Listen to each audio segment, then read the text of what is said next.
You carry a prison in your pocket. You paid for it. You charge it. You protect it. And you call it freedom. This is the greatest magic trick ever pulled. The master became the slave. And he didn't even notice the chains. You are not a user. You are the product. Your attention is the currency.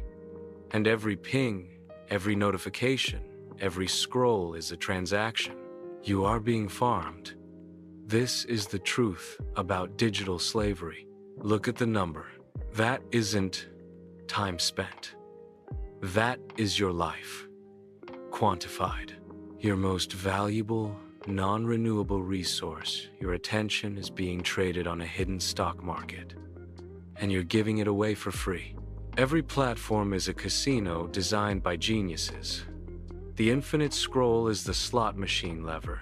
The pull to refresh is a psychological trick, a variable reward system that delivers just enough dopamine to keep you hooked. You're not browsing. You're gambling with your mind, and the house always wins. Your brain has a currency more powerful than money: dopamine.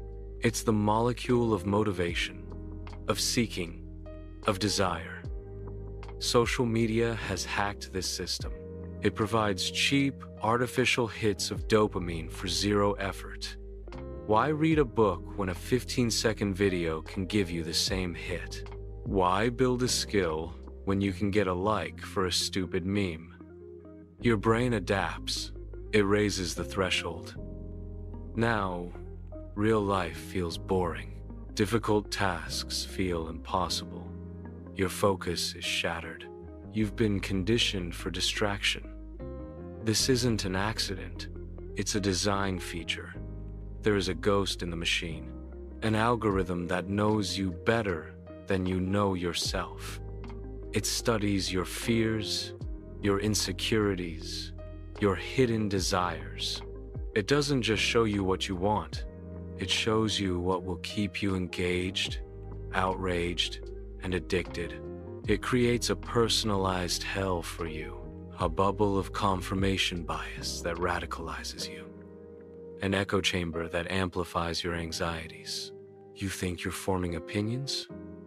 You're consuming a curated reality designed to maximize your screen time. You are living in a maze, and the walls are moving without you knowing. The diagnosis is clear. You are a digital sharecropper, farming your own attention for a corporate master. But diagnosis is cowardice without action. Now, we move to the protocol. The digital detox is a myth. You can't just use it less. You must rebuild your relationship with technology from the ground up. You must become the architect of your own attention. Step 1 is ruthless honesty. You will conduct a digital audit. Go through your phone, every app. Ask one question. Does this serve me, or do I serve it? Does it add value, or does it extract value? Be merciless. The goal is not to minimize. The goal is to eliminate. You are decluttering your digital environment with the precision of a surgeon removing a tumor. Your phone's interface is a weapon designed against you. Now, you will take control of the design. First, turn off every single notification. Every one. Notifications are not alerts. They are demands. They are the master ringing the bell for the slave. Second, set your screen to grayscale. Color is a dopamine trigger. Removing it turns your phone from a slot machine into a tool. It becomes functional, not addictive. Third, move all remaining apps off the home screen. Focusing on the present enhances communication and shared experiences. Create friction. The simple act of having to search for an app forces intentionality. You break the mindless scrolling reflex. You will establish digital sanctuaries, places and times where the digital world cannot invade. The bedroom is a sanctuary. The first hour of your day is a sanctuary. The dinner table is a sanctuary. These are non-negotiable. In these spaces, you are not a profile, not a username. You are a human being. You reclaim your right to be bored, to be present, to think your own thoughts without interruption. Your brain is a muscle that has atrophied. You must retrain it for depth. This is done through deep work sprints. Start with 25 minutes. Just 25 minutes of uninterrupted, focused work on one hard task. No phone, no tabs, no exceptions. It will be agonizing at first.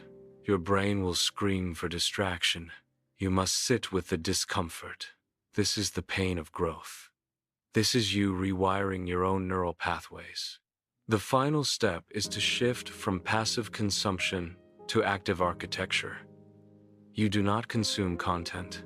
You curate information. You are the gatekeeper of your own mind.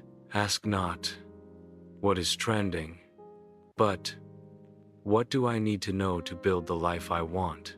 Seek out long-form content. RSS feeds and curated news sources offer an alternative to algorithmic feeds. Books, podcasts that teach, documentaries, podcasts that teach. You are not a passive consumer. You are an active learner. You are building your own worldview brick by brick. This protocol is not about deleting your life online. It is about upgrading your sovereignty. The free man is not the one who has no master. The free man is the one who chooses his masters with clear eyes. You will choose to let technology serve you, not own you. The chaos ends when you take command. The download is complete. The prison door is open. All that remains is for you to walk out. The war for your attention is the war for your life.